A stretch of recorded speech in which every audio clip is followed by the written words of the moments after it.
So today's video is going to be me installing this water pump onto the 6.0. Now you can do this yourself. This is basically a quick how-to video and getting you up to date on the 6.0 build. So basically what I did in previous videos is I painted this part too. I painted the whole motor. I basically painted the motor over there too.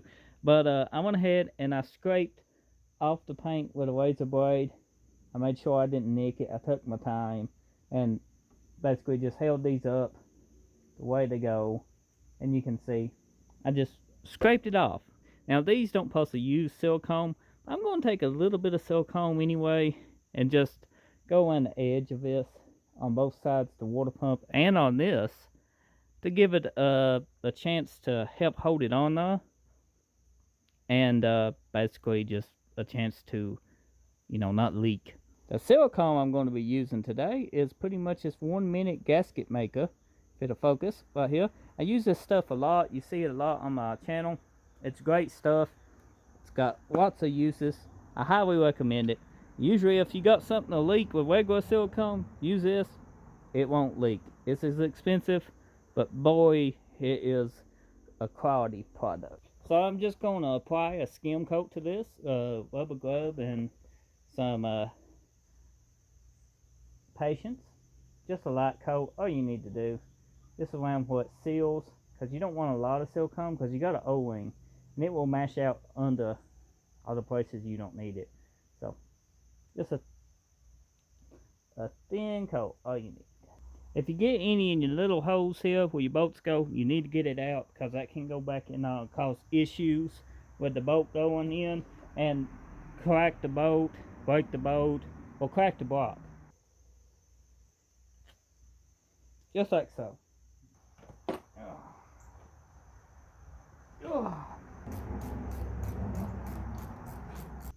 So what you want to do, if you can see in here, I'm tightening my bolts up a little at a time. You don't want to tighten them all up at once. So it is a crisscross pattern that you're supposed to do little at a time.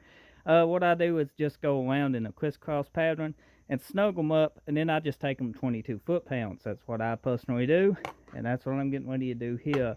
I just had an issue with my ratchet, and yeah, the second one of these that done this on me, it's like froze up. So yeah, just using it normal too. So I'm just gonna buy me a replacement one, a different brand or something to go in my kit, cause I'm getting tired of replacing my ratchets.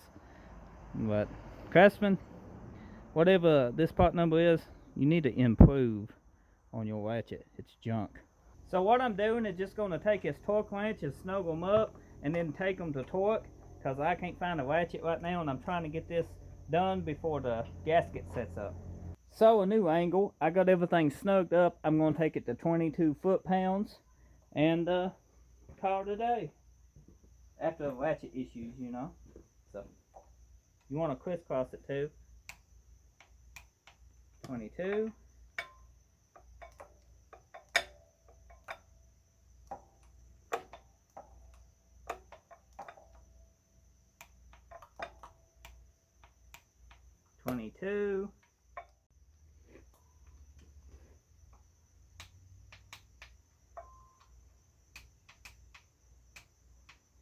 But at the end of the day, we got the water pump on.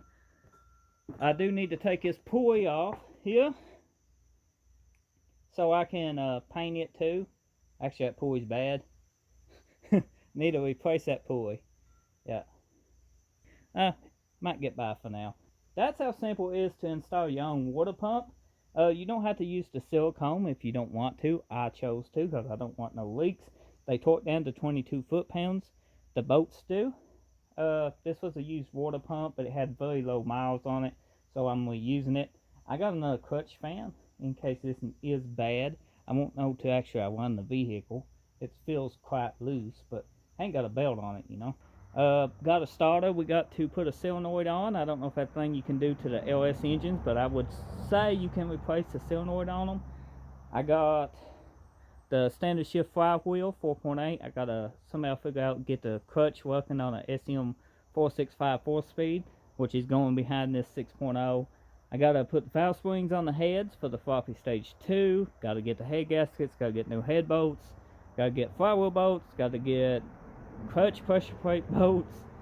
Okay, I gotta figure out AC too. We put an AC on this truck. So AC box coming up. Tons of content. What I'm saying is coming up on this engine and that C30 that it's going in. So if you're new, get subscribed. And thank you for watching. If you're a returning subscriber, I appreciate you taking the time out of your day to watch my video. Thank you, and I'll see you on the next one.